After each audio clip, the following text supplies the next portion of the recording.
The playoff race nearly came to a premature end yesterday, but it wasn't to be. 4 tickets have been mailed out, 2 still have yet to be put into envelopes. But every team who hasn't been sent one still has a chance to get one, meaning competition is still wide open and hope lingers amidst the chaos of Super Week. Ladies and gentlemen, welcome back to the North American League. I'm Caliber Jacob Anderson. He's former world champion Gabriel Laxey-Miralez. He's 6 Invitational bronze medalist Davide Foxy Bucci. Boys, the race is tight, but as of right now, it's still not over. I just got to say, I always appreciate your intro to these pre-shows or these games. They're really well thought out. You gotta get a little more, Thank you, buddy. I appreciate that. Yeah, I feel like, but saying like world champion to him and then saying like 3rd place bronze medalist, I mean like, I won an event. That's true, but I won an event. You both won the same event, though. True, we won the same. We won the same event. I've called you like what, DreamHack Montreal co-champions before. that's worked out. True, that is true. But ultimately, Stars line that event. Wax world champion, and then this guy. Fox, I just think you're jealous. You never lifted a hammer. I think everybody that plays Siege would one day love to lift that hammer. Okay, here's a question. What do you count as your bigger career achievement? Winning DreamHack Montreal or getting 3rd place at the World Championship? Yeah, getting 3rd place at the World Championship. And that's why I said to be fair, you're 3rd place, or we placed there a couple times. You made more money than me than I won it. So, I mean, realistically, who's winning in that category? You are. Now, look where we ended up. On the desk. Somebody's got a high rise in LA and the other one doesn't. Let's talk about where we're at so far through 7 days of play. Dark Zero and Soniqs currently sitting in our top 2 spots. Space Station and M80 just below them are the only 4 teams who are qualified for playoffs at this point. C9BC, despite what we said yesterday, still not a lock, but the big question on everyone's mind, who locks in number 6? Does it happen today or does it happen tomorrow? Yeah, we have such a unique situation because there's so much to talk about in this bottom part of the graph. Obviously, up to LG. If LG wins out, they can solidify them spots. If Wildcard wins a game and LG loses, I mean, there's so much to talk about. We won't be able to stress it enough. But what's also very unique is at the top of the leaderboard, you got the 2 teams that have had the start of the rivalry at the start of the stage, still playing and battling for 1st place. So even though they are in that top 2, every team's playing for those top 2, and the teams that are currently there, DZ and Soniqs, obviously are battling out of a matter for pride to see who made the right decision. So it's such an exciting last 2 days during our Super Week. And we were talking about the Space Station Cloud9 Beast Coast yesterday. Both these teams secured their spots. Wrong. That is not the case because Cloud9 couldn't even get a single point. So they are in a situation of not finding themselves possibly in a playoff contention. Sure, it is really close. They just need a couple points. But still, to say the least, there are different scenarios that could play out here that they might not make that. Is that going to happen? Probably not. But again, going against Oxygen, where they got nothing to lose at this point because they got really nothing to gain, that is scary. And Ashton said it best. Going against teams that have nothing to gain from this really is a scary factor. So going into that game specifically today is really going to be a huge testament to Cloud9 to see if they can, try to muster out a win since they've been on a two-game loss streak so far. Yep. The crazy part is Los and Oxygen are not out of it, despite what most people may think. However, they can get eliminated today. The schedule is thus. M80 do not have any games to play today. They're biased today. They come back tomorrow. But Los can go home today. OXG can go home today. And Wildcard technically do because they're biased tomorrow. So their last game is today, and they need all the points they can get. I got to laugh again because remember yesterday we were talking about Los. They got a chance. It's a small chance, but like they can do it. And then we immediately saw this slide yesterday, and I was like, well, nope. You are going against Soniqs, the best team, one of the best teams. It is going to be hard, but again, this is it. You got to leave everything out on the playing field here. It is still a small chance for Los, but anything can happen. It's a best of 1. I don't believe Soniqs is going to let their foot off the gas here, but who knows what could happen. We got to see how that plays out. But every game really should be a game to watch because these points really determine the last little bit of who's going to qualify. Yeah, even the days where we've had games similar to this, where it's one top of the bracket team versus one bottom of the leaderboard team, and you'll say, this is like an easy day to call. And those days are always the hardest. They always go the distance, 7-5, OTs, and obviously to wrap up the day with DZLG, I mean, all in LG's hands, and if they lose today, then it makes it even that much more possible for teams like Wildcard. Depending on if they win, Los and OHG can also pass over them. There are those factors. So it's all up to OHG. It's all up to LG at the end of the day, and so they're playing against DZ, and that's going to be the most exciting game for sure. There was a possibility yesterday that the entire playoff field could have been set just based on the results, and then we would have had today and tomorrow's games really wouldn't have mattered for anything, but that still can happen today. We could have tomorrow's games be meaningless for who gets into playoffs based on the result of Game 4 later on tonight. But before we get to any of that, we have to cycle through a couple of the teams that are still fighting for their life with everything that they've got. Game number 1 is a battle of getting to the summit or trying to survive, because SQ is trying to get to top 2 right now. Los have a possibility of making playoffs, but they need to win out and then some. Yeah, it's really important that Los starts at some point here. And at the end of the day, everybody's looking at this like, there's not much way that Los can win it, but we've seen it. I mean, they have a really good attacking start when teams have nothing really on the line to back them. I mean, there's nothing stopping them. They could end up stealing some rounds away from the top teams. It's always up to the top teams not to stall, not to lose. And obviously, one of the top 2 teams is Soniqs. And for them, it's a matter of pride. They want to be able to get that first spot, jump over DZ, and claim themselves as the team that made the best decision in the offseason. Yeah, and I think pride's the biggest thing for Soniqs here. And like I said, I don't really believe they're going to let their foot off the gas with the streak that they're going on. But for Los, this is the main topic here. This is the team that you really need to be watching, because they need to be the one to be able to put out a stellar performance today and get 3 points. Not 2 points, not 1 point. They need 3. That is the only way that they're going to keep themselves alive. And again, there are still other outliers that do determine their overall placing and what that could look like for a 6th place finish. But nonetheless, they need 6 points. Starting with Los, they got Lair yesterday against M80 and they lost it. They were on the wrong end of the fastest game of the stage so far. It was a 7-1 on a map they were looked unfamiliar with, and frankly, they were pretty lucky that their playoff chances didn't end yesterday, because that game is not one they want to remember. No, they were very lucky, but I don't know if luck's going to be taken into the equation here, because since their start of the season, we commended them in week 1 for being able to get a first win against OXG. Obviously, we saw how OXG has been playing so far, but unlike OXG, who has been getting better and better, Los have not been getting better and better. And if this is their whole season so far, and you can see, yes, they got that win against OXG. We know how that panned out, but as the games go on, they slowly descend into losing worse and worse games. They've been progressing negatively, the opposite way that you would want. And we've been talking about the good things that they can do, the positives that they can bring. They are second on attack. Their attacks have been good with their pre-planned preparation. And because of that, the biggest thing that they were able to succeed in is their opening kills and engagements when it comes to fighting these teams. They've been able to keep up in the gun department. But as of recently, if you look, they're at a minus 49 KD. And so obviously in the one area that Los had some life, where they were able to win against OXG and keep games close, they're slowly slipping out of their fingers, and now they're got to a point where there's not many redeeming qualities of this team. Yeah, and I talked about them yesterday specifically, and talking about they actually look worse than what we saw from their previous stage. Granted, they brought on 2 experienced players, and it just goes to show, you know, at the end of this stage is where you should be performing. You should be fixing all your mistakes. You should be wrapping up these games in a better way. But we're seeing the just decrease of this team's performance, which again, when you're in this dire of a situation, you need as many points as possible that you possibly can. And unfortunately, because of your stellar, I mean, your just overall bad performance, I don't want to be so mean, because I don't like giving, teams bad raps. Is it mean if it's truthful? And that's the case. Like, it is very true.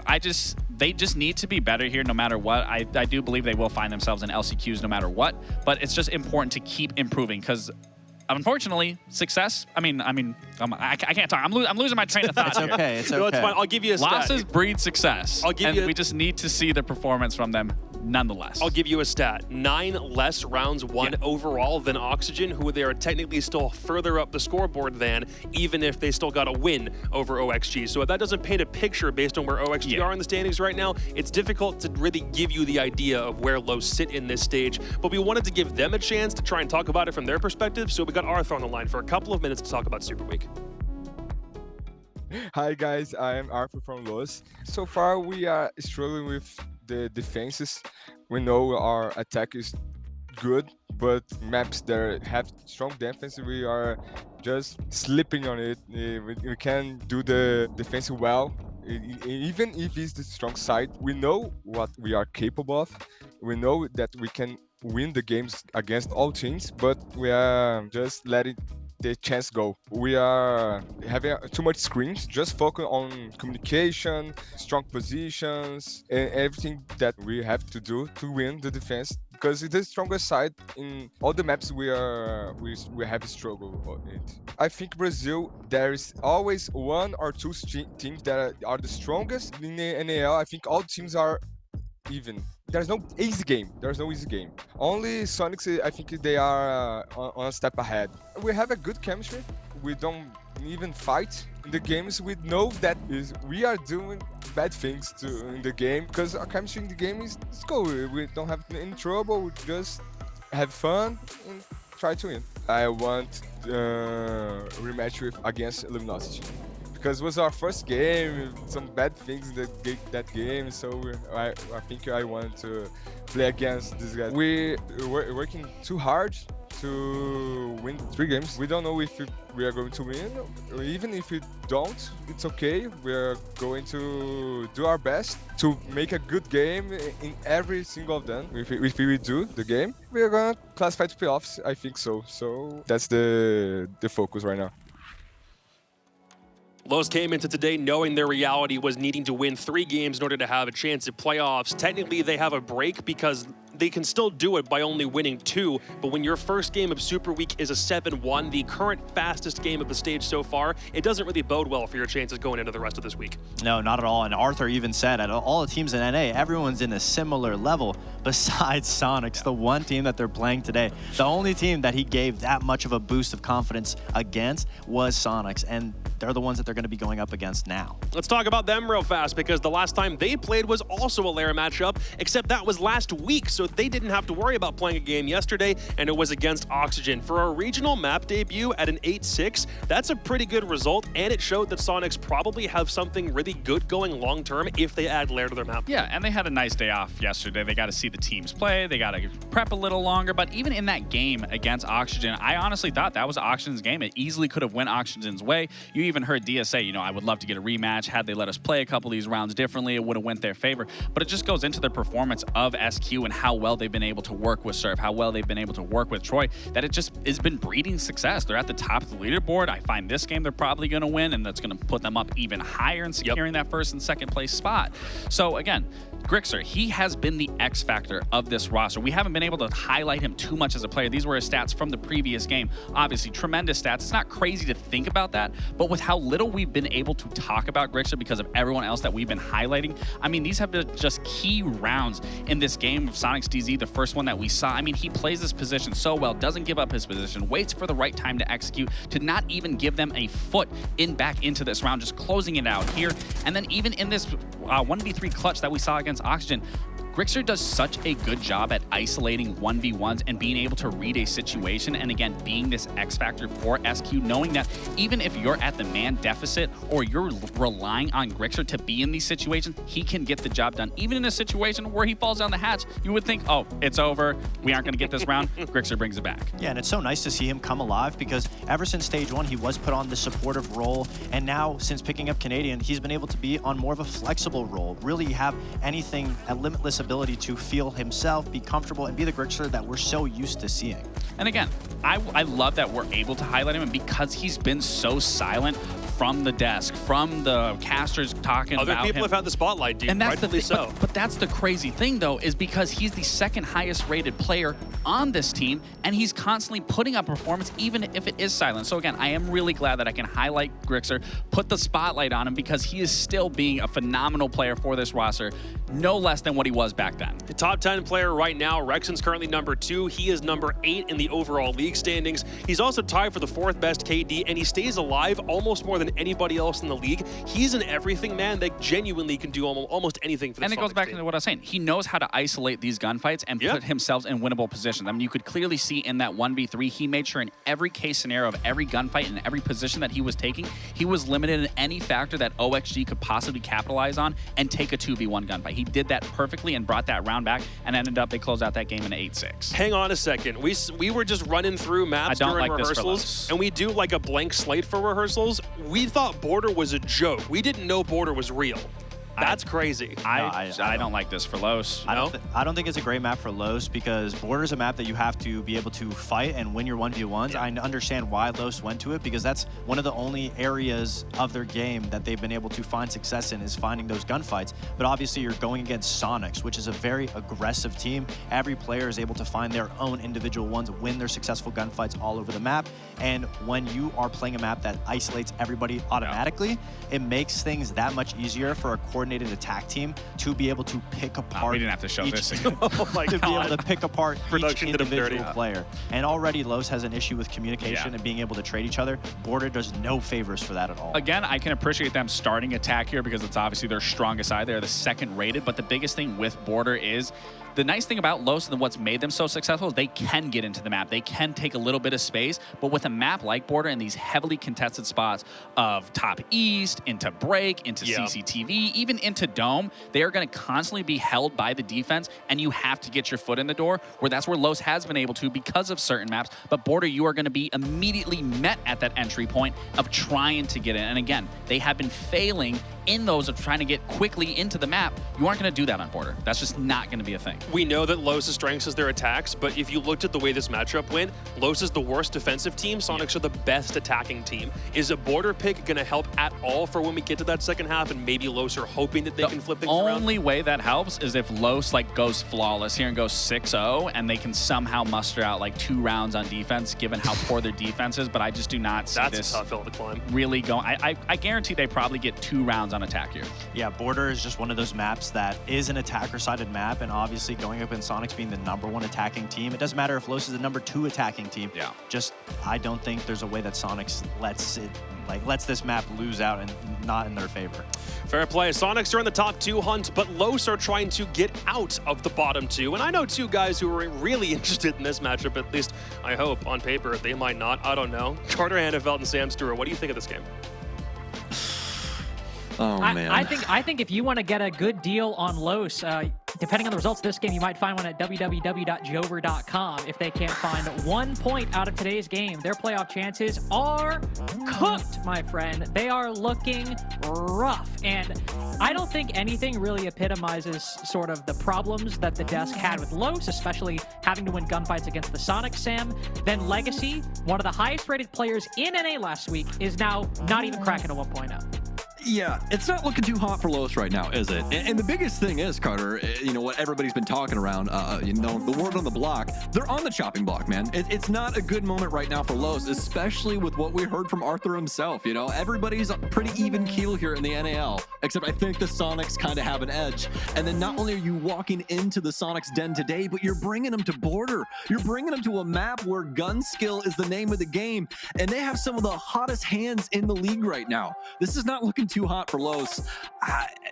You know, we'll give it its good quarter. We'll see how these first 3 rounds go, and then we'll kind of get it from there. But here's the big thing, man. You talked about Legacy. The rest of the team really hasn't been showing up either. You talk about some of the highlight team, you know, names. We talk about Arthur, the person that we just interviewed for the desk. Arthur has had a terrible stage, man. It's not looked too good for him. He's -27 right now in his KD spread, a 0.72 overall. And yeah, he's been playing some shield offs. He's been playing smoke on defense. So don't get me wrong, definitely some hard tasks. And a lot of the times, you know, those kills don't come to the shield players. But still, Los just have not found any traction across the entire board here. Now, the key thing is for me is that at least they're still feeling confident in themselves.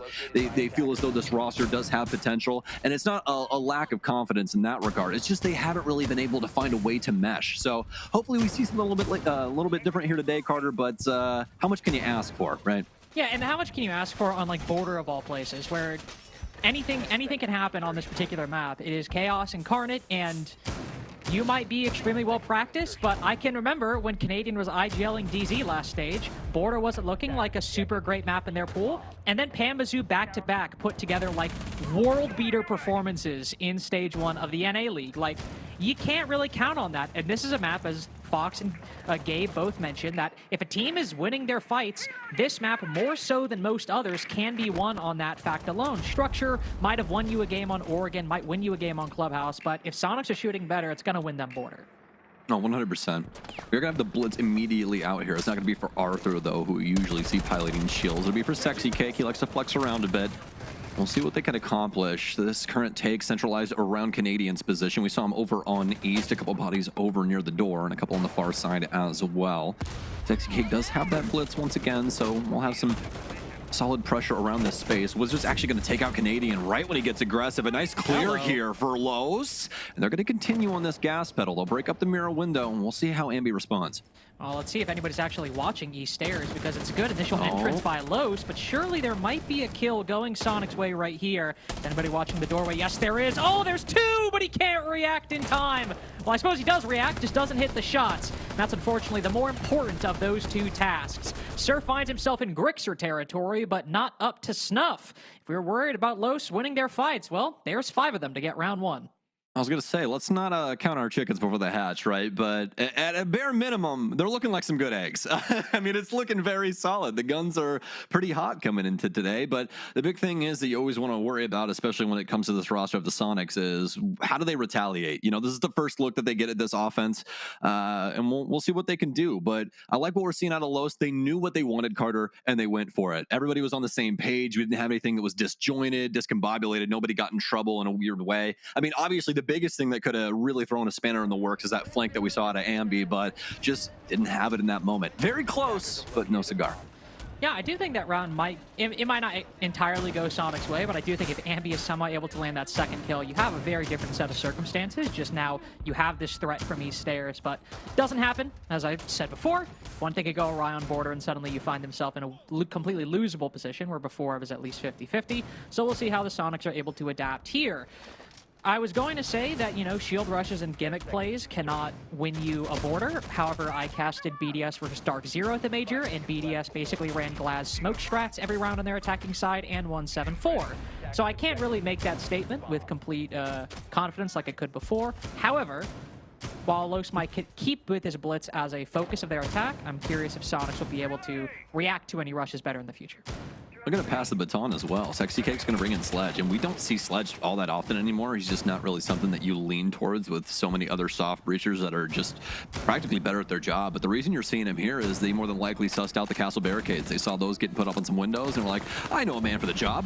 Bring the man with the hammer. And Sexy Cake will be piloting that this time around. Arthur in a lot of trouble, but Wizard flies into East, WWE style off the top rope, but it's Legacy instead to refrag as the kills come in hot and heavy in the first minute. Down to a 3 versus 3. And a core problem, though, it seems Arthur might have gone investigating with the diffuser into the site, potentially, or at least in close proximity. Yep, there it is. Right through the breach inside of the site. So everything quite beautiful for Los up until that kill. Now they find themselves in a bit of a difficult position, but not one with no solutions. It's just difficult in that the diffuser's inside of the site, but they've got 1:50 seconds to find the intel as they're doing right now. But also, Rexon is still spread pretty far wide. In fact, 2 of the 3 remaining defenders are all over by customs at the moment, with only one, Grixer, I believe, actually in sight, maybe with direct line of sight on the diffuser. Now that could change. The player, I think, in customs, and, well, actually Surf right there, probably the more lethal of the 3 players at this point. But Los have the time to try to find a new angle to deal with this. Looks like they want to try and make the play for the case here on Square's side. Most obvious one, obviously, is Los is getting gifted this space. Legacy is going to stay upstairs, but do remember we have Rexon on that flank. He's just waiting for the timing here. This engagement goes down. Sexy Cake will take the first one. They will have some space, but he's going to get tagged up from a distance by Surf. They do have tellers overall now. We need Rexon to get activated upstairs. Have to have some pressure here. He's working his way back towards east, seeing if there's anything around this area. He'll get the side angle as the plan will go down, but no dice just yet on this kill. I have some potential here on the Zofia, but as it goes down, it's got to be Legacy here, and Los heavy-handed here in round 2. Yeah, very heavy-handed indeed.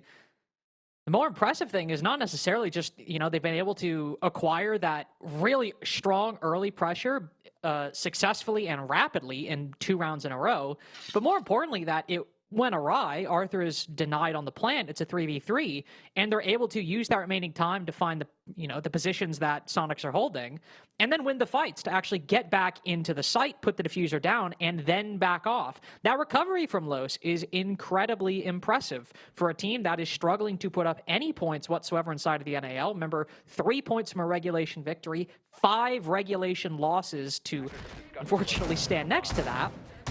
The fact that they're able to bounce back from that and use that large amount of time effectively is a very good sign. It might be, you know, all rushes so far from Los, but having the ability to recover to support it from behind.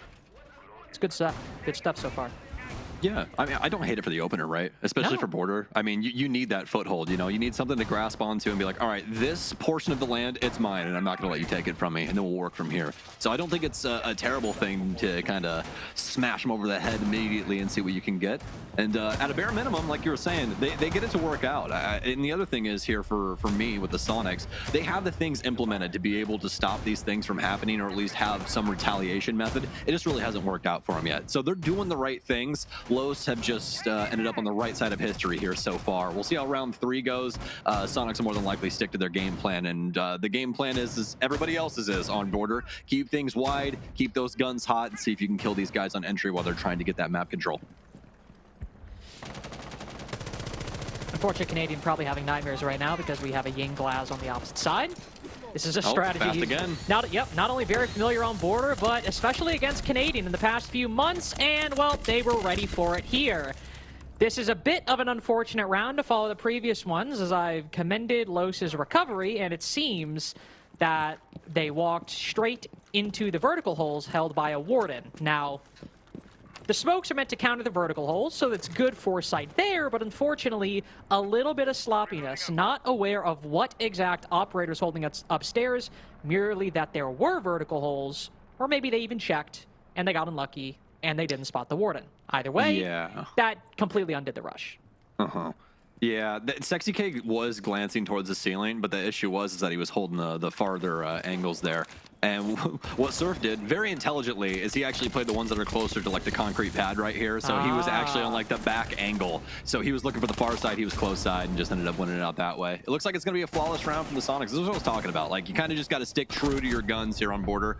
And eventually you're going to strike true. And Soniqs do it in a big way here. They know Los are trying to be active on this map in a very aggressive way, even for border, very aggressive, right? But they have the things in place to be able to slow this down. And then, you know, this case just stunt the entire plan in its tracks. and a flawless round to bring that first round for the Soniqs. So definitely a bit of good, either good positioning or lucky positioning for Surf's part, able to hold those close angles instead of the far ones, as you pointed out. As maybe takes that gunfight, Sexy Cake wins it as Glaz versus Warden. Definitely could have been the most impactful engagement had it happened, and in effect, it was the most impactful engagement that didn't happen, since Surf was able to get 2 kills as a result. So, maybe even potentially good thinking, but better thinking from the Soniqs. Oh my goodness. Sorry, my bad. I looked down at the trap lineup for Canadian and the Soniqs. I was like, wow. Troy is just not happy with Los's rush strats right now. He was like, can we just nip this in the bud? We're just going to bring 4 trap operators, everything under the sun, and a Warden on top of that, just in case you want to, you know, go for some cheeky smoke plants again. And we'll see how this works out. So, might have some interesting results here with the first minute and a half. Yeah, I think the Warden is probably at this point going to be a mainstay in Sonic's lineup. Just like, well, odds are we're not going to lose anything substantial by bringing the Warden, and if we end up not needing it, well, at least, you know, maybe Surf can protect himself from the errant flashbang later in the round, and he has a good gun to use. But considering that now the Blitz has been brought almost every single round. Wait, no, every single round. Sorry, excuse me. It was brought in round 1. Now it's been brought every single round. I think Soniqs are more than justified to bring that Warden every single round if they want to. So, as we go to Armory, remember this was a quick rush in through East last time. And Sam, it went beautifully, didn't it? It really did. It really did. Now, the key difference was they were able to get the pick, establish things on East, and they were able to also handle the flank that almost went awry for them, but were able to trade things out equally there with Ambi. They've got their initial pick this time around, but the key thing, the first thing that we touched on in this round, and what I was giggling about, the traps. We have to watch those out for Sexy Cake. He's going to take an aggressive angle, but they're going to trade. Might be the best thing that Canadian could have done with that situation there. I mean, either way, he was probably going to get gunned down from someone as he's laying prone in the hallway, but able to take out the shielder. That's a big deal. We'll see if potentially the spine of Soniqs here in round 4 can stand the test of time. Los were able to recover in round 2 when that initial blitz play met some resistance and they ended the beginning of the mid-round in a 3v3. Technically speaking, the odds are better for them now as they've maintained a man advantage. Oh, by 1! Borexton with a ridiculous pre-fire, looking to try and get a second through the wall. If you're paying attention to X.com, formerly known as Twitter, last week in the OXG game. He wallbanged Yaga through like 2 walls on layer, so the luck is certainly favoring him in recent history when it comes to wallbangs. But on that pre-fire, it's working out. Now on the 3v3, Los will take even more time to recover. I'm going to take their time, use this timer as much as possible. And with a minute left, why wouldn't you? I mean, it's a 3 versus 3. You want to make sure everybody's reapproached the site. And either control the rest of this space. I got worried there for Wizard for just a split second. I thought he covered things with the drone there, but it'll work things out either way. He doesn't blow himself sky high, and we'll get some control over Fountain. Obviously, Soniqs are going to start burying their teeth, so we'll see how this goes. Marks his way in here. Don't know if he still has this one to the right. I do believe he's kind of progressed. We will actually have those 2 deeper inside of Armory. Wizards got to have an answer here for the Twitch as they'll begin taking archives.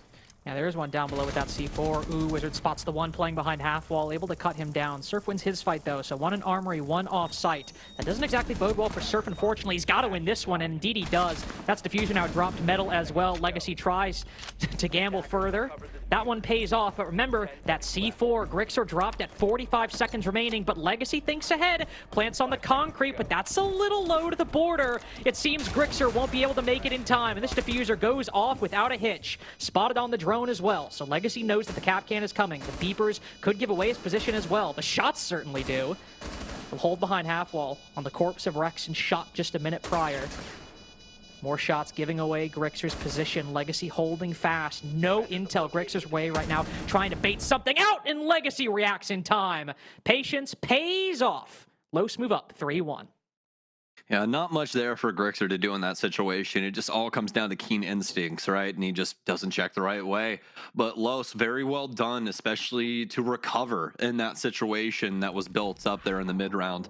Able to use that 3 versus 3 to their fullest advantage. And I love how they still were, thinking forward and taking things from multiple different angles there, especially inside of archives. Yeah, the case goes down and it gets a little messy, but at the end of the day, they're able to adjust properly and especially play around that nitro cell down low. Kind of an unfortunate situation there for Soniqs because Grixer's got to do that practically completely blind. He's doing it strictly off of sound cues and the movement upstairs. They don't have anybody that's an info operator, so just not exactly working well for the Soniqs. And they're going to call their timeout here to see if they could potentially get a couple of these round backs here at the very tail end of their defenses.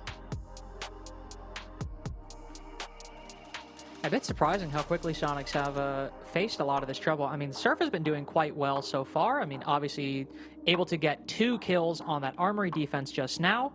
I believe he is the top performing player in KD so far for the Soniqs throughout these 4 rounds. Everyone else, I think, struggling just a little bit. Whereas over on Los, I mean, it's felt like everybody's been getting in the action except Arthur, of course, perennially on shield duty, and then got domed as Glaz in the ventilation and workshop attacks. Or no, he was blitzed that round. See, when these attacks have been happening in the span of like 30 to 45 seconds, I'm like, wait, who is who? Arthur's the shield guy, but Sexy Cake's also been the shield guy. Who is who? And unfortunately right now, Arthur 0-4. Not doing great. However, the rest of Los kicking Soniqs' butt, unfortunately, in the KD department. So as Soniqs take their tactical timeout, Sam, obviously probably not something they talked about as a strategy to improve upon, but definitely something I think, especially given the highlights we gave Grixer in the desk, we hope to see some of these players pick it up. Yeah, 100%, you know, and I will round back to this point that I made earlier. It's not that the Soniqs aren't implementing things correctly, right? It's just that a lot of these situations, they just haven't ended up on the right side of history. And there's another case right there. I mean, you drop somebody off and going, okay, if we're able to get the initial kill on this entry here, they're probably going to plant archive side, free nitro cell for our player downstairs, and we win the round, right? Exactly. But it doesn't go that way. Los wins their fight. It's the exact same thing that happened with Sexy Cake on that entry over in Tellers, right? That's a heads-up gunfight. It can go literally any which way ever. It's just a coin flip. That's all it is. And he ends up just sniping the head off the guy inside of Teller's hallway, and they win the round based off them getting the case and the map control that they have. It's very well done, but again, it comes down to the moments like this, and so far, Soniqs just have not had it. Sometimes that factor just doesn't work into your favor. They're trying to adjust things here, though. They are going to bring a couple different pieces of utility. We saw that really trap-centric lineup inside of round 4. This time around, a couple of different, toys to bring in round 5.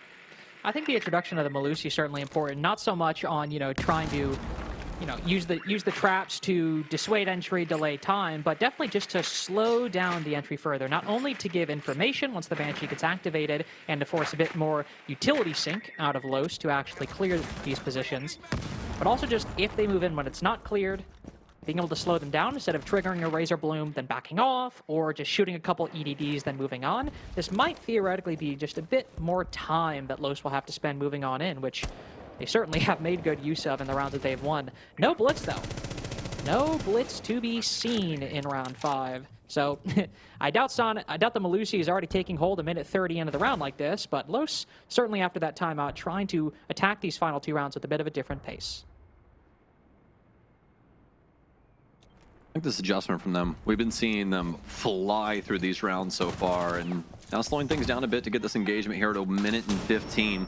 Canadian dancing back and forth with the man in passport. He'll work his way back to square. Knows that some pressure has to be working its way in from somewhere else, but hasn't turned towards east just yet. Knows the person had to work forward, and he'll find him. Arias doesn't even think about it. Unfortunate for him. Down to the 1 versus 5 here for Los, and Legacy will end up taking out Ambi. At least we'll get the flawless out from under them, but Soniqs seem to be back in control here. They were able to match Los's pace extremely well inside of this round and find those big frags in that opener. Banshee triggered very briefly, but they already know Legacy is on that 2nd floor, just confirming now slightly outdated information. Legacy will look in the bathroom. Reasonable position to try and find somebody, potentially in the showers too, but again, there's just so many places to look. Difficult for Legacy to figure out what to do in a 1v4. Bit of a standard border defense win, I would think. You have the defense contesting multiple points of entry, though certainly surprising how aggressively Canadian was just pushed up in courtyard, trying to fight the double door pressure, but he wins that game a ring around the rosy after a pretty extended state of affairs. And Soniqs able to win essentially a flawless round, the only kill being an impactless one for Legacy. And when you think of defensive wins, Sam, at least that's the round that comes to my mind, is that kind of pace or that ability or that attempt to keep the attack at all points of entry without letting them in. 100%. That's border through and through. And I think that especially highlighting what Canadian did there, right? It looks like a very just aggressive move kind of out of nowhere, but Los for the entirety of this offensive half have been setting themselves up for either a really fast execute, you know, just rush things down, or work their way towards the site and everybody's hands on deck. I think Canadian was just trying to cut the timing there and see if he could get the guy pushing into the door. Didn't exactly work out that way, right? But hey, at least he gets his kill at the end of the day. And I know, you know, beggars aren't going to be choosers, so Canadian's going to be happy with that one. But I mean, for Los, that's a perfect example of what can happen when your pace gets matched and, you know, you actually have a helmet on helmet situation. People are holding things for your entry point at every which way, shape, and form, and you're going to get punished for that. We see that all the way down to Various and you know, Legacy at the very tail end of that. So it's just very unfortunate for Los there that they weren't able to get their big picks in the way that they wanted to the last time. But I mean, hey, Soniqs have to get something going here, and that round looked very solid from them. It really did, and, you know, Los obviously had a very, very strong start, went up 3-1, forced Soniqs to take a tactical timeout, and going back to this blitz strategy, I think might be indicative of they really want to get 4, because in every single game Los have played, if my info is correct, they have consistently gotten 3 attacking rounds. It's actually the majority stat line they've been able to land in their games. 3 rounds against LG, and then they lose 7-3, don't win a single one on defense. This 4th round could be key for Los here, and it'd be the most attacking rounds, I believe, that they've got this entire stage. Yeah, it does seem like a lot of the times you're correct. Their offenses are a much bigger deal than their defenses. So if they can pick this up, I mean, it would be great. But what happens when an M590 comes to the party? Well, you're bound to respond. Sexy Cake has looked much better on this blitz than anybody else on the roster this entire game so far. And he makes his presence known yet again. An aggressive look from the Soniqs as well. Gets them blown sky high. That'll be Arthur's only kill that we've seen this entire game. That Claymore outside that claims the life of Rexen. Now down into the 3 versus 3. We've been here before, and the results were all Los all the time. But what happens in round 6? It is a good sign that they have, again, over a minute to try to reset and find the next best course of action. And more importantly, find where Ambi, where Canadian, where Grixer are. Taking that time to find that information and then use it effectively, though winning a key gunfight when the moment actually came, when they were attacking Teller's bathroom, I believe all the way back in round 2. That's what needed to happen. They've got the Daemos here to do it.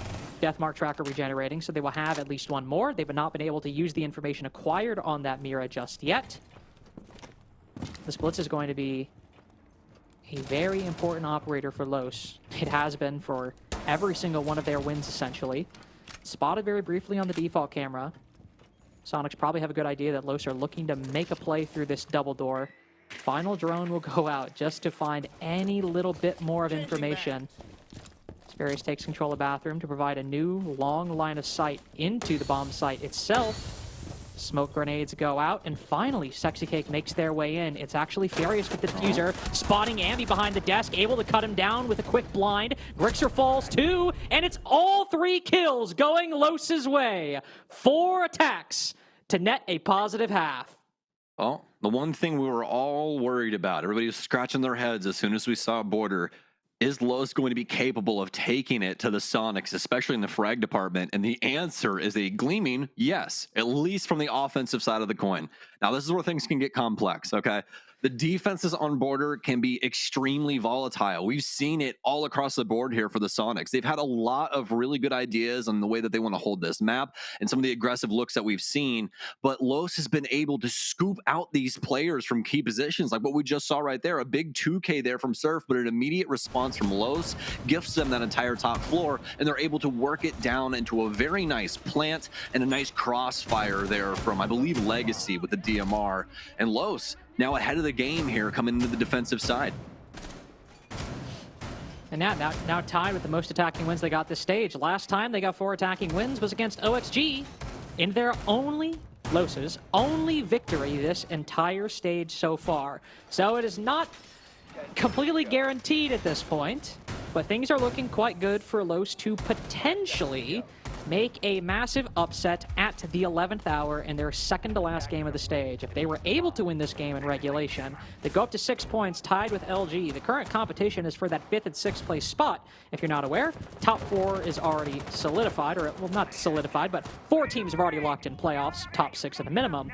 Lowe's still trying to find a way, and these 3 points here would suddenly make it very competitive between LG, Wildcard, and Los. Potentially OXG getting in the mix later today. Let's, of course, see how Soniqs were able to potentially bounce back on this attacking side. Remember, they are out of their tactical timeout. They used it that first half and were not able to get a winning half as a result from it. So everything from here must be called in round if the Soniqs start dropping anything. All right, well, you got the best in the business when it comes to situations like that. We've heard that from multiple coaches from Canadian. Why don't you guys take the timeout? Well, Canadian's saying exactly what needs to be said anyway, so we might as well sit on it. And, probably not very many other people you'd trust in a situation like that. So we'll see how it goes.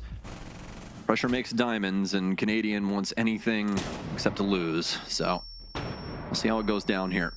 I like the lineup that we're bringing, especially with the Deimos in tow. Nice kill there, speaking of Deimos, and they're going to rush things down into the site.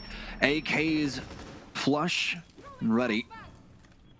Amy trying to hold the cross here, but no plant attempt just yet. And as soon as I say that, Canadian's going to start putting it down. Backside of the armory site and be able to take out at least one more. Need some kills to go their way, but so many bodies up for Soniqs. It's going to be so difficult for Los to try and get back in. But what is that?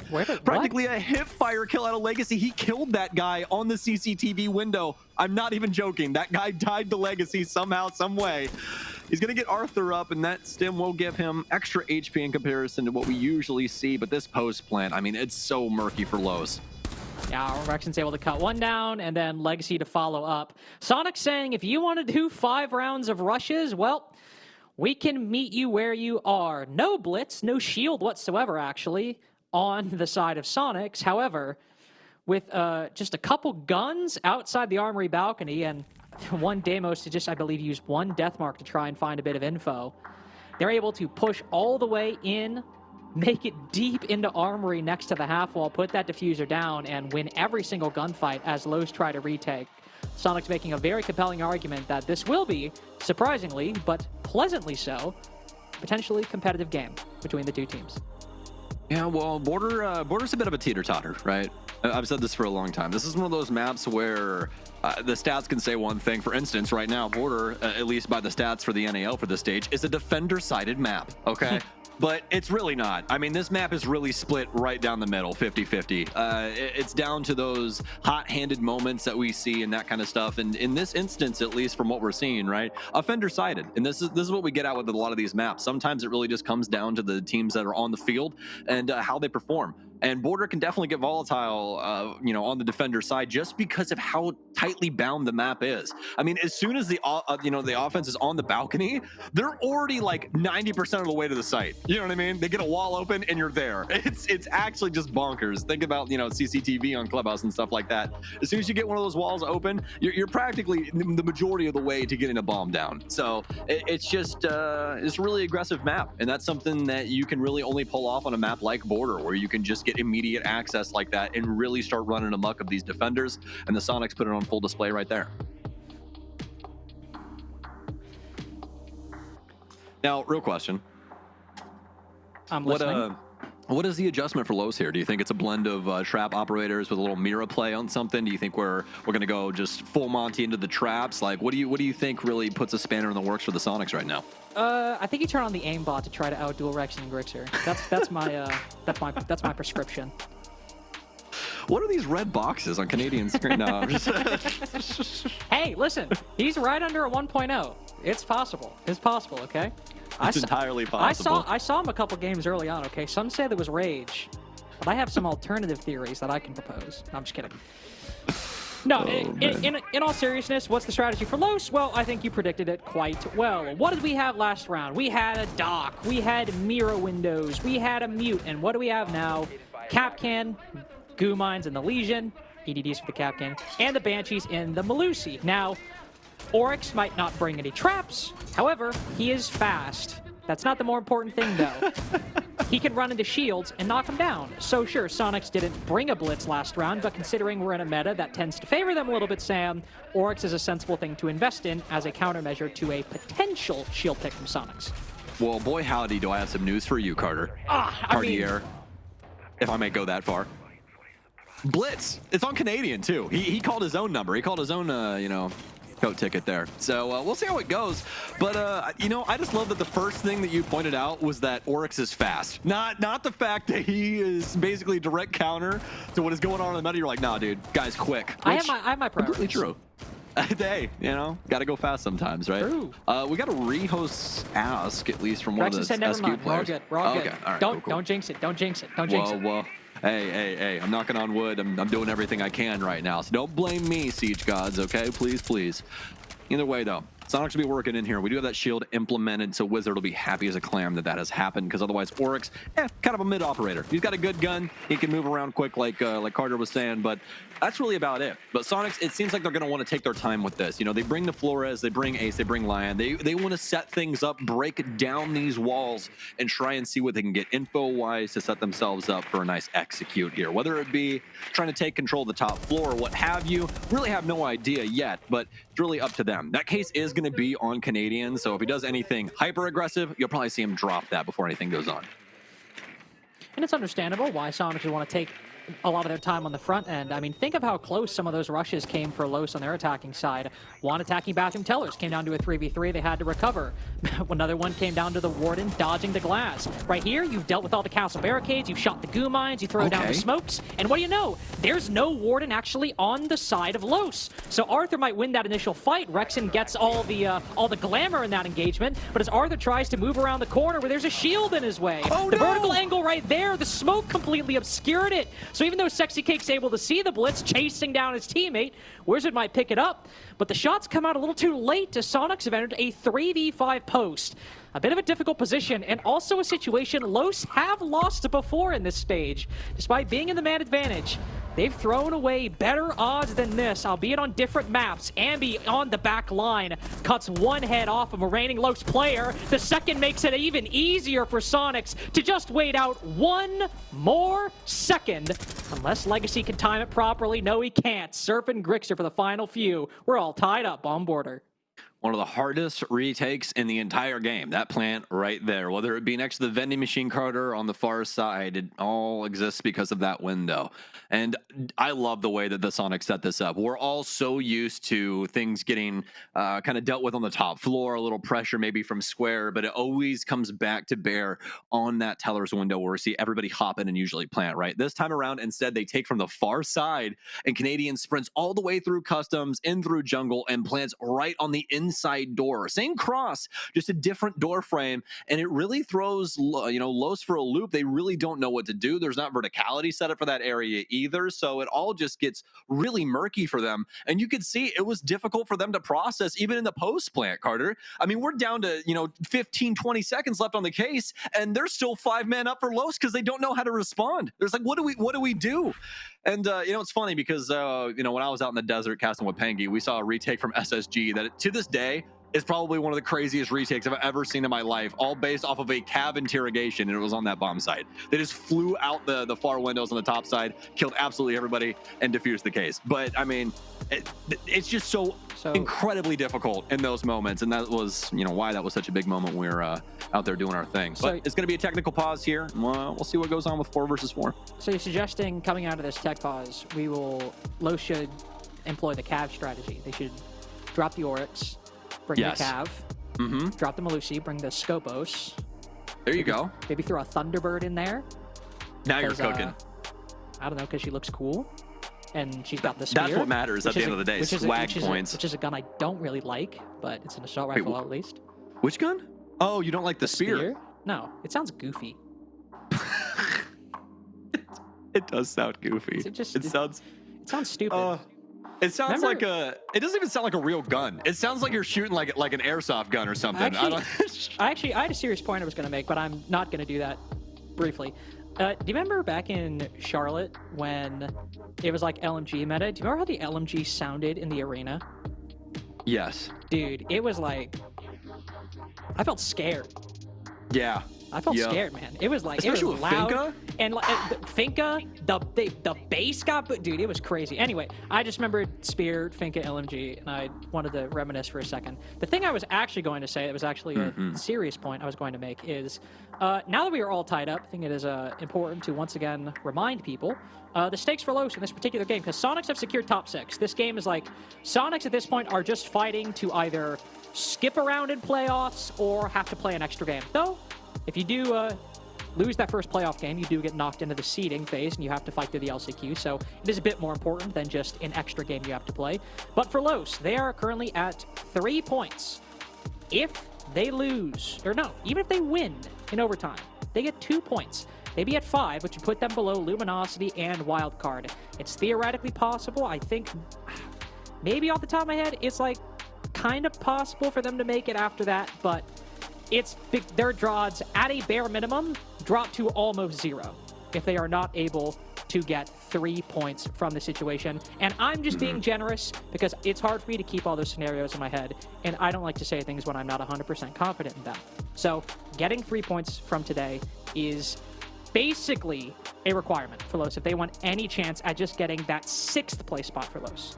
Oh yeah, and where's the head-to-head for Los and LG? I'm trying to find it very quickly. Yeah, LG has that. Earlier.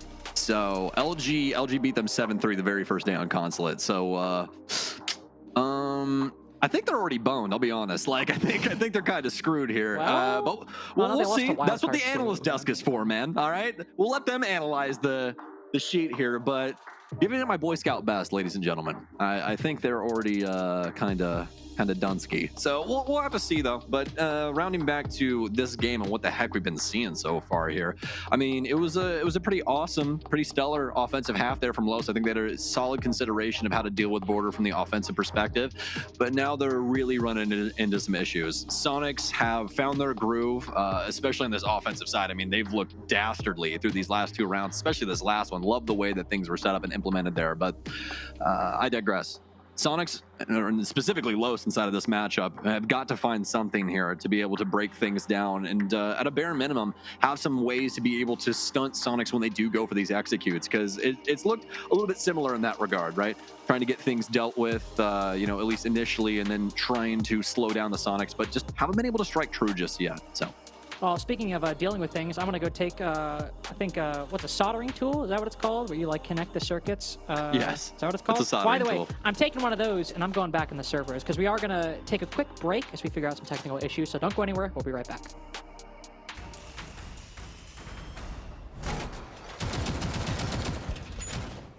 Speaking of, as we were talking about, we like to do bits when we're on breaks. And I was about to explain a bit I was going to do, and now we're here. Because, thankfully, all my soldering apprenticeships have paid off, and I was able to fix the servers manually. And now we're back into the game. 4-4, Los versus Soniqs. It has been 2 rounds in a row for SQ after they went down 2-4 at the half. And on the attacking side, Sam, they have looked very, very good. Maybe a bit closer in round 2, or round 8 technically, but still pretty strongly favoring the Soniqs in these first 2 rounds. Yeah, most definitely. And I don't think it's going to be slowing down anytime soon. I know we had a little bit of a tech pause there, and probably, especially the IGL of Los, just considering what the heck they do next. But until further notice, it's the Soniqs world, and we're living in it. I mean, they have just reached out and grasped these last 2 rounds, and round 9, more than likely not going to be any different. I do like the lineup that we're seeing here from Soniqs, specifically that they're bringing that Deimos again. I mean, we've already seen how solid of an operator he can be in the proper hands. And I mean, the Soniqs have been finding pick after pick with him so far and just continue to apply great pressure to Lowe's. So we'll see what they can do with this. Especially like that they brought the Nomad too. Those air gems, always a consistent tool to be able to use for flanks or whatever you need. Big Nomad guy, Sam Stewart. Big Nomad guy. Mm-hmm. Never. Hey man, you give me that AR. Can never settle down in one location. A lot of info. Oh, hello. I was about to say a lot of information gained or potentially gained by Ambi with 4 different operators potentially could be deathmark tracked, and then the Warden just sprints in front of him. Though the shotgun will be very difficult for Soniqs to repeat any of the same shenanigans from round 7. Well, never mind. Ambi does the exact same thing. Deimos walks into Armory balcony, gets a kill. One was acquired before that, and well, it ain't looking good. TCSG can't even win when he's got the drop on Hibana. It's looking like 5-4. Should mention, by the way, as I got confirmation on it during the round, Los used their tactical timeout since we were on a tech pause. We didn't really want to like come back and then immediately just go back to like the same screen. So they did the tech timeout off screen. And it didn't work, as you can see. Unfortunately, Soniqs might have been a different bomb site, but in very similar ways to round 1, round 7, round 1 of the attack. They take quick control of Armory, Sam, put a lot of pressure, and then seemingly win every fight on the planet. Yeah. Soniqs they're doing the things, aren't they? They know exactly how this map ticks. Sort of like, all right, this room is important on this bomb site. Let's just create a kill box and just murder everyone. What if we just did that? And they do that second part really well, Carter. They do it really well. So a little worried here for Los, because especially post tac timeout. I'm glad that you mentioned that, because I had no idea about that. But that makes things even worse, because there's no stopping this train now. This is all in the moment adjustments. And although it might seem like you got a lot of time in between rounds, you know, picking operators and all that kind of stuff, I assure you, it does not feel like that when you're having to make these adjustments. So for Los right now, it's all hands on deck as they try and solve this bloody puzzle that Soniqs are constantly presenting them as they just beat them over the head repetitively. And into round 10 we go. It's a very similar lineup to what we saw the last time. Grixer's going to be on a Flores this time around, though. We're going to keep Ambi on that Deimos. The scariest tool that they're implementing this time around has to be those Candelas on Yang, man. That is not what you want to see in a lineup when you're already getting battered and bruised. No, and like, I mean, silver lining, no blitz, no shield, I guess. I mean, that is like, it's just peeking through, just the tiniest bit, right? It's like, all right, you know, Soniqs are deciding to play the game a bit more standard than just like throwing 2 ballistic shields in our face. I guess we can appreciate that. Though, I suppose, you know, ironically, even though the blitz is gone, at least the start to this round very similar to that initial push on Teller's bathroom.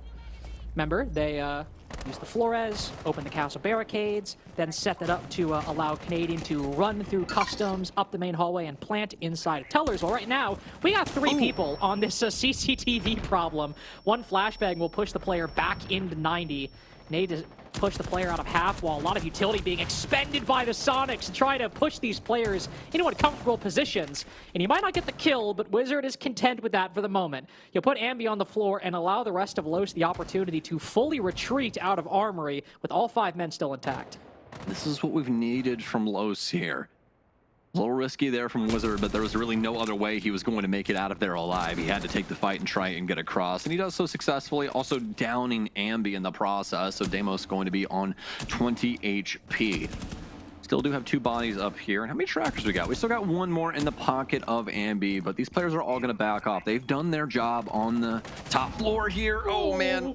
Made me sweat. That DMR, or rather that T95, I do believe, of Canadians.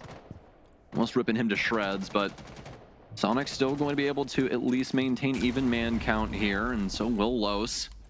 And in the last minute we go. Los keeping things at least spread on this bottom floor as this top floor control has went completely the way of the offense. How are they going to implement this though and try and get this plant down? They really wanted that initial pick, but things just not going their way. And oh, look at this. Yeah, Farius just tucked around the corner from Surf. Player trying to pinch him up above. Oh no, he's caught looking at the ground and he's not punished for it. 45 HP, how is he winning this? Rexon gets the trade though, and I suppose that's something, 4-4, but only 2 drones left. Los still have equal man count. If Soniqs going for the execute, the defense might be able to rotate up above, pressure some of these players on the hatches. There are, I think, a few more ways for Los to win this round than the Soniqs right now, but these 3 Candelas might just be the difference maker. Canadian goes in, domes Canadian's immediate opposition. Thanks, Rexon, for that heads up. With only 3 seconds remaining, down goes the diffuser. Sexy Cake hits the flank. Sure, one falls, but we're now in a post plan as Canadian's able to get it off. Grixer, the only one covering. How well can he support Canadian inside of the site? Well, he's running up these stairs right now, so Canadian's a bit by himself as Legacy and Warden both stack onto the Ying, but that well-timed Candela gives him the leeway he needs. A 1v1 now. 2 experienced players, and Sexy Cake comes out on top, but he's got to defuse right in front of that hatch. He's got to bait it, come off and win this gunfight with Grixer. How many flashbangs has he got? Does he even need them? Just pre-fires and takes him down. Pretty easy pickings when the Warden serves himself up on a silver platter. Match point for Soniqs. Well done to the Soniqs, man. I mean, that was really low time. There's so many men still up for the defense as well, Carter, and that's when things get really murky. You know, we talk about it a decent bit in those low time executes. It's hard to cover all your bases, right? And they're still capable of it. You see that man that's hiding back there inside of, you know, the sort of like shower tub things there at the back of the bathroom area, and still capable of finding him. Ambi guns him down. They open up that entire space and makes him a safe area in order for Canadian to get a plant down. And from there, it's easy pickings for them. They've got the rotation outside. They've got that vertical pressure working its way in from the hatch. And it all was built off the precipice of them being able to kind of coil around that site and be able to carve out that back end and finally get that plant down. So very well done from the Soniqs as they continue on their tear on this offensive side. Los just not capable of putting things together here for this defensive half. No, not at all, which, again, unfortunately mirroring the trend we've seen over the course of this whole stage, which is Los can mount some pretty competitive attacking halves, and then against LG, week 1, no defenses. OXG, week 2, 3 defenses, able to win, and then 2 against DZ. 0 against Beast Coast, and 1 against Wildcard, and only 1, the only round they got yesterday against M80. Defenses have been Los's struggles the entire stage, and unless they can win 2 right here, it is going to be the thing that costs them even the chance of competing for their first playoffs appearance inside of the NAL between stages 1 and 2. If Soniqs can just win this 7-4 or 7-5, that'll be the case. We move back to Armory and Office, where no blitz, thankfully, but there is another shield, an OSA. And Sam, we typically know what that means when it's brought on the second floor. Absolutely. And it's got to be, right? I mean, Canadian called for no hard breach on this site. So, at a bare minimum, you're going to be working through door frames, which 9 times out of 10, not the greatest thing in Siege, but on a map like Border, it doesn't really matter all that much. You can kind of acquaint it to Coastline, for those of you that do remember that. No hard breach are really needed on that map because you got a bunch of windows, you got a bunch of different ways to enter the site. This is very similar, and they're going to try and exploit that exact entry point right here, right now. How many nitro cells we get on defense? We got 3 lined up. Arthur's already going to be close. Enough. So is Sexy Cake. So this could get really risky for the Soniqs. We'll just have to see. It's going to be really up to just Surf being intelligent in the way that he goes about, you know, utilizing this shield. You can see him trying to bait it out, just making the sound cue go again and again. Does get 1. He'll commit after that. We do know there's a second in waiting.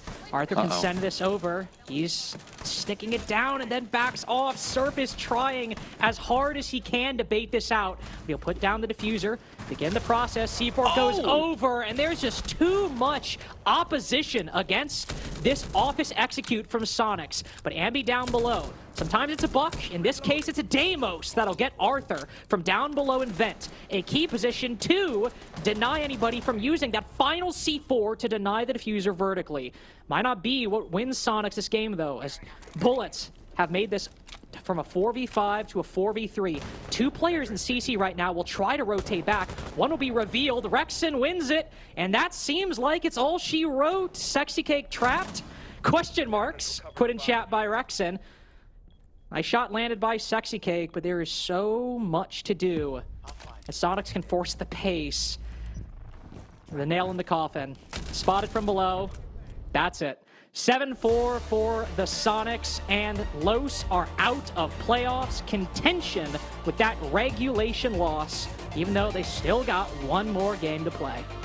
It was hard fought in some of those defenses, but the Soniqs are just too dastardly, man. They are so very talented, and just the way that they operate around the squad, never getting too overzealous, never really selling the round in any considerable way. You know, they had to do things on timing there to get that plant going over inside of Archives, but as soon as things start to go wrong, you know, we see Surf get blown up, they just respond in such a solid way, man. I especially like what Ambi did downstairs. It looked fantastic. So tip of the cap to Soniqs, and specifically Canadian, because you know he's the one orchestrating a lot of these plans from the jump, but to the rest of the team as well, as they get it done inside the moment as well. But for Los, it's the defenses, man. They just can't get them together, and I mean, what more can you say? Well, I guess one thing I can say is we got more games coming up. We'll see you after this. Don't go anywhere.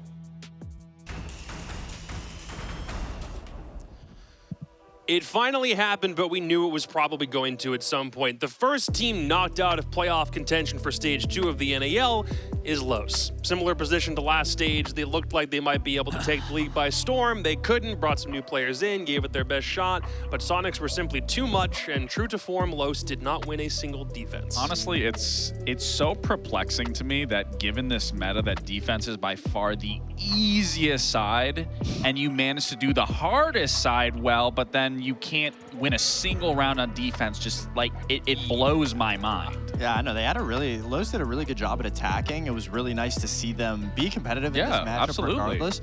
Especially Soniqs, there was some defenses that there was some questionable retakes and gunfights that it looked like SQ wasn't playing at their peak. Yeah. But obviously, Los kept in it. And I mean, you can look at the stats on their opening kills. They were fighting neck and neck with Soniqs, but when it comes down to those last little bit in those clutch situations, just Los was letting it slip. SQ just had the better final closing out rounds. I looked at Border as a dark horse pick for Los, just assuming maybe if the first half, if they get enough attacks, they swap the defense, maybe that's an environment where if they keep Soniqs out of the building, they can win a couple of defensive rounds.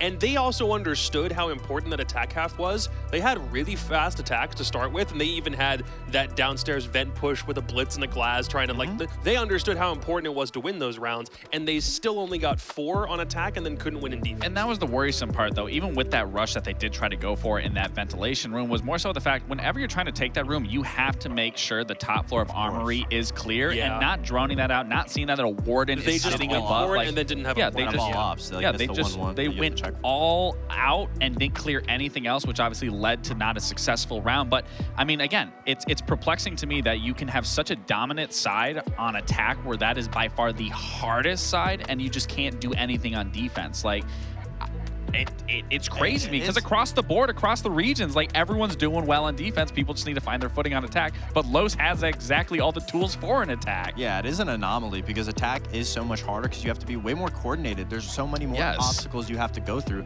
So to go on defense, I mean, that was the issue that we talked about, was once they get on defense, SQ was just going to be able to pick them apart. And some of those rounds, Los was getting the first pick, but they weren't able to maintain any position that was smart.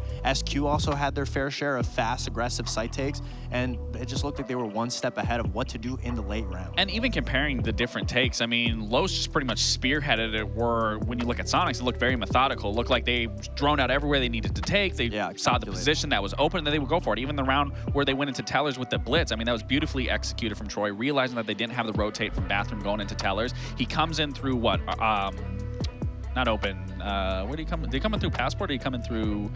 passport. No, he came in through customs. He came in through customs. But the fact that all of that played out for like the minute that they decided that that's what they want to do and then executed it perfectly, it just goes to show the two different dynamics of how an attack can look like when you're going up for a rush setup. Whereas again, Los was just spearheading it and losing it almost in a few of those last couple rounds. Soniqs now move themselves back up into first place, 17 points on the stage, a plus 15 round differential, and they only have one more game left and one more day of the stage overall. Let's talk to Ambi for a couple minutes. Dude, congratulations on the dub.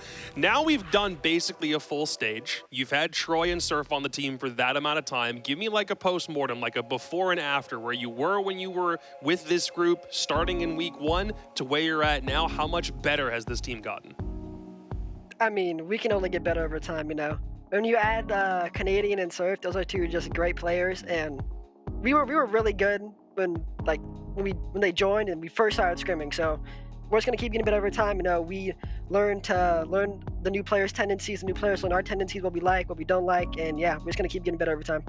Well, congratulations yet again on another win. I want to ask you, obviously you guys have already clinched your spot for playoffs. Has the practice, has the scrims, has anything in that prep changed differently now? Are you kind of just finishing out this stage, kind of doing whatever to not show anything for playoffs? Or, well, I mean, what does that look like for you guys right now? I mean, we're still trying to win every game, you know, and we're still trying to shoot for that top 1 and 2 spot so we can get the bye. So we're not letting our foot off the gas at all. For sure. Well, that's good to hear. I mean, one question I want to ask you is a little bit more personally. I mean, we've been highlighting Rex and Grixer, Canadian Surf, everybody on your team, and I feel like you haven't necessarily gotten that spotlight to get glorified. But when you're on a team with such talented individuals and everyone's doing the heavy lifting and you just got to get your job done, get your kills that are in front of you, how easy, limitless do you feel when you're playing on this new roster? I mean, I feel great. Like, I've been on like a me standpoint, I've been playing like pretty mid this stage. So I mean, I'm doing average and my team is just crazy and we're winning games. And I mean, I just a testament to how good we are. So, you know, if I can, you know, actually go crazy, you know, we'll be nasty. I wouldn't say you're playing mid. There was that one round on Skyscraper where you were doing like 360s, 720s, taking heads out players. Yeah. So, I mean, I wouldn't say you're even remotely close to playing mid. I thought it was funny that Fox brought it up. He's like, hey, we've talked about every single other player on your team except you. But dude, why would you even say that, man? To his face? You got to give him the, it's okay. You got to give him the time to shine. I mean, he's the player that when he was picked up, everyone was talking about Ambi. They were questioning it in some instances, and then he had a phenomenal performance and continues to do so. So, regardless, I don't think you're playing Look, mid. man, people shut up when you make SI main stage, dude. I don't think anyone's harping on you too badly, dude, except for Fox for some dumb reason. I mean, I wasn't saying that he was playing bad. I was saying everyone got the highlight. Fox said basically, we highlighted everyone. We're going to get to the trash player now. What's it like to be on a team where everybody's doing above and beyond, and you just got to come in and do your job? I mean, I think what his question is, it's great. It's great. His question is probably best summed up as, Ambi, do you feel like you're floating right now? Yeah, I'm floating, G. I'm floating. It's great. Looks like he's playing in a classroom right now. I got a crazy setup right now. I told you, he's in commissary right now. Jesus. I might be in prison, but that's okay. That's okay. Oh, you're making I'm in prison. I'm in prison or Super's basement. Y'all can decide. That sounds like both. We're gonna leave that one where it is for sure. So, 17 points on the stage. You're in first for right now. It's not a lock. The only teams who can push you back out of that scenario right now, Stark Zero and Space Station for the most part, unless M80, they can't come back, they can't have a run. Maybe C9BC does something to try to disrupt that. Your last game is against C9BC coming up tomorrow. Any thoughts on your opponents? I mean, they're a great team, and you know, we've been practicing, we're ready for them, and I think we're gonna, you know, do good. I think we're a great team. I think we can beat anybody. So yeah. That's the right answer. Give absolutely nothing away in the interview. Good job. We've been doing this trick question the entire stage. That's the right answer, dude. Congratulations. We'll see you tomorrow, man. I did good. You did good. You did great. You did great, son. You're winning. Not as great as the rest of your teammates. Jeez. All right. Thanks a lot, Ambi. We appreciate you, dude. Wow, you're so close to the camera right there. Like, I don't know why. Yeah. I don't know what's going on. All right. Soniqs are now at that point where they've knocked all of the demons off the shelf. No one's really thinking they're not going to make Montreal at this point. It feels like the only real people who can defeat them are themselves, and so far they haven't done that this stage. I mean, yeah, they had a huge bounce back already in this game. It's not really a surprise to see how well this team has been playing. They adapt on the fly constantly. Again, that goes all the way back to day one where we saw that immediately get implemented, where I questioned how fast was that going to transition in terms of Troy coming into this position as the IGL. But I mean, again, he has the roster behind him, the players behind him to be able to create success, and that's exactly what they continue to do with each and every single game. Yep. Yeah, even from game one, they were able to adapt with inside the server very quickly, and like Gamby said, the more time they have together, the better they're going to be.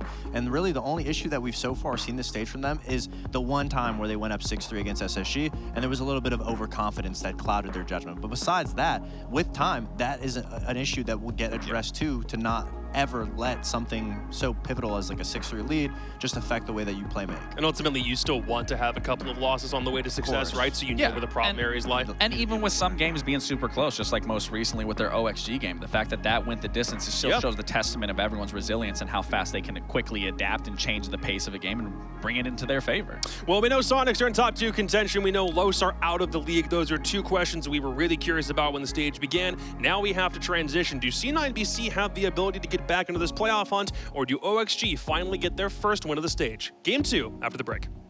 I guess I'll do this for the setup tour. It's a new mouse I got and I love it. Ignore the design. It's like it's a WL mouse. It's from China or something. It was actually sold out, so I couldn't get a normal color. That's why all these weird like dog designs are on it. I'm not like a big fan of that stuff. I won't say it. I play with this WL Beast X mouse.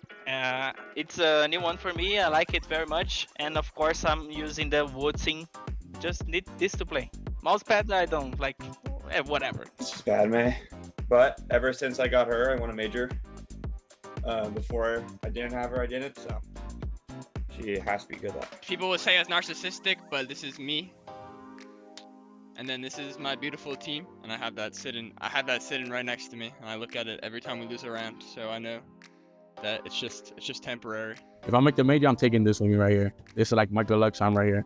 I'll do Mayor McCheese, obviously. I always have him with me. I'm not like superstitious really, so I don't want to say a good luck charm. Bears are my spirit animal, I would say. And I also think this is it's funny. It's a little bear in a can. I actually get pulled over at security all the time because like they'll see my backpack and they'll be like, oh, you got like canned food in your bag, and then I literally start laughing when I pull this out. And especially in Canada, they always find it funny. So this one could be a real slobber knocker of a game. They've got to clear out that position. That one through the screen as Spirit pops the head. Managing to close it out. Spirits must know that they're there. Manages to find the kill. 2v1 Breeder is low health though. Oh, the take from Spirits in the 1 versus 1, holding onto the back of Spirits. They've traded places for Breeder.